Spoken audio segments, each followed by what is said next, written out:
Hello and welcome back, ladies and gentlemen, to another episode in my series on the Witcher lore. As many of you know, in the last video we looked at the Witcher Eskel, but today we'll be diving into the story of a fellow warrior and friend of his, the Witcher Lambert. Again, this is a character that needs no introduction. Whether you love him or hate him, he plays a very big role inside of the Witcherverse and inside of the books included.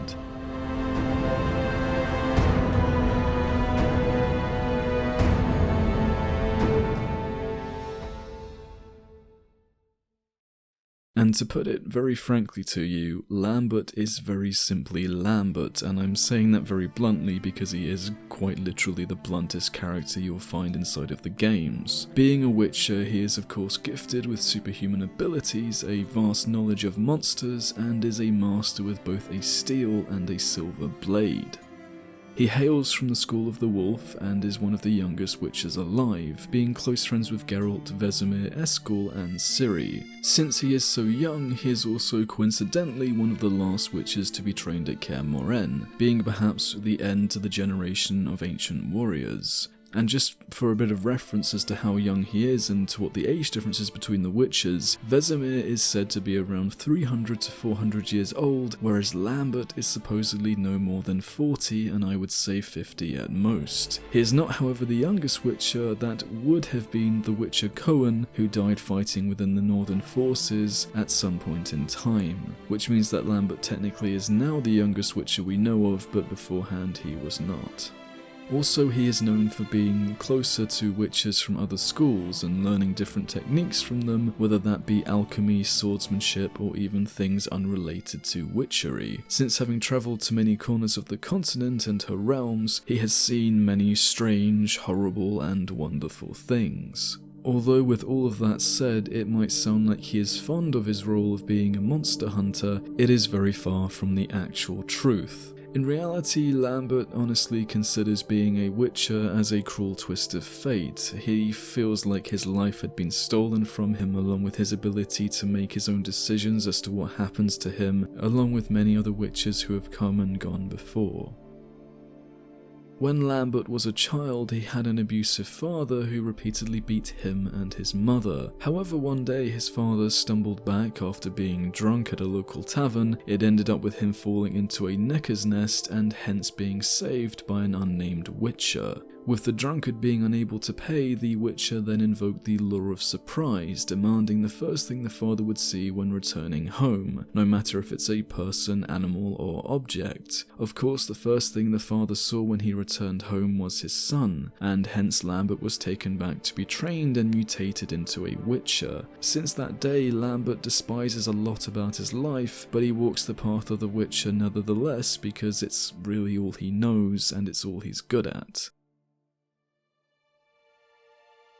And with Lambert having such a questionable past, it led him to being a man often driven by revenge and motivated by things so often considered immoral and wrong. The Witcher saga has always been about the grey area between what is a monster and what is a man, otherwise the lesser of two evils. Lambert is no exception to that, often trying to do what he thinks is right, whether his motives and biases are in the right place. And speaking of which, he always had very little political interest, since the Witchers often follow a code of neutrality, or at least they're meant to. However, there are a few exceptions, Geralt being the main example of that.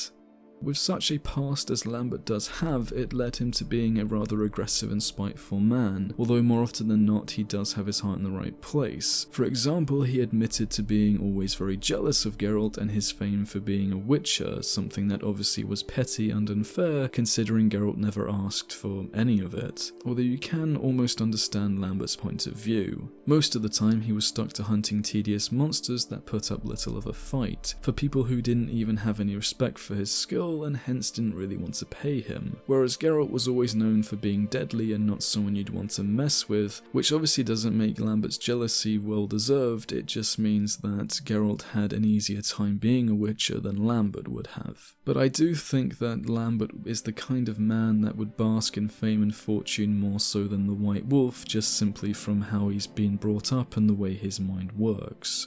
Instead, Lambert's reputation was more developed around his arrogance and scornful humour with his blunt mannerism and way of looking at the world. But no matter his vices, it is said that he was one that would brave the fires of hell and back for his companions. And that alone, as far as I'm concerned, shows that deep down inside, Lambert was a good man at heart. Whether you love him or hate him, you can't deny that he had a streak of goodness when it came to his friends and the people that he truly cared about.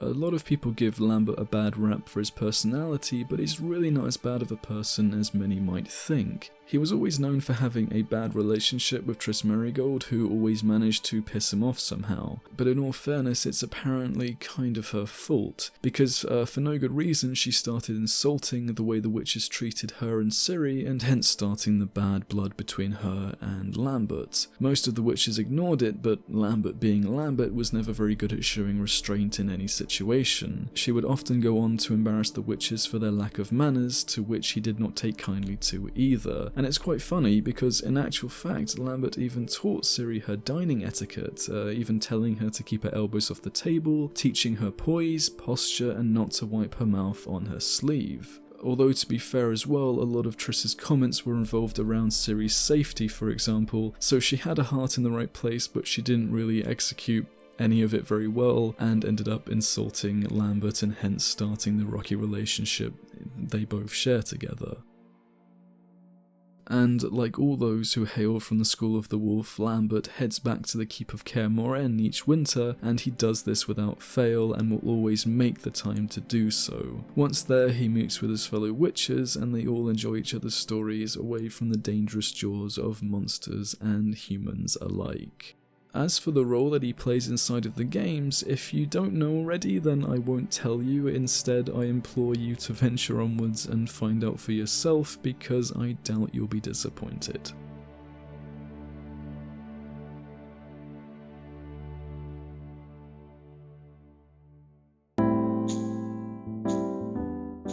As always everyone, thank you so much for watching, and if you enjoyed this video please drop a like down below, share it with your friends, and if you'd like to help me grow as a channel and to become better known, then it really does help me out if it's just a little bit of word of mouth with everyone, you know, just helping a little bit to spread this channel and the videos and everything else that I make.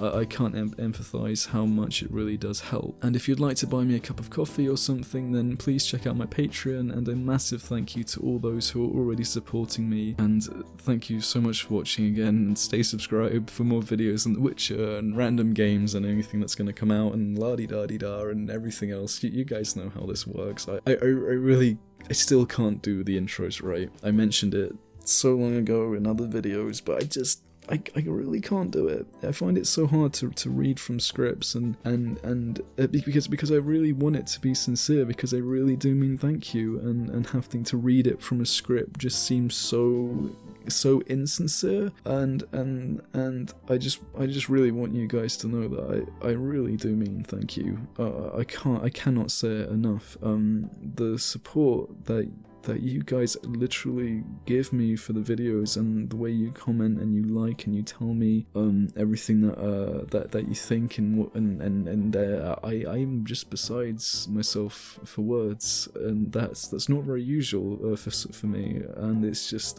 it really is wonderful and really heartwarming. It truly is, because it's so nice to work on something and know that there are people out there who truly appreciate what you're doing. Like not just kind of like, oh hey, that's awesome, but like, you know, you guys really like this, and that's so, and I can't quite work that out in my brain. It hasn't quite clicked, but it's just really fucking cool.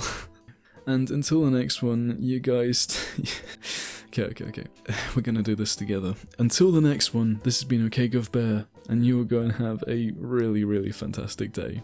Kerfuffle.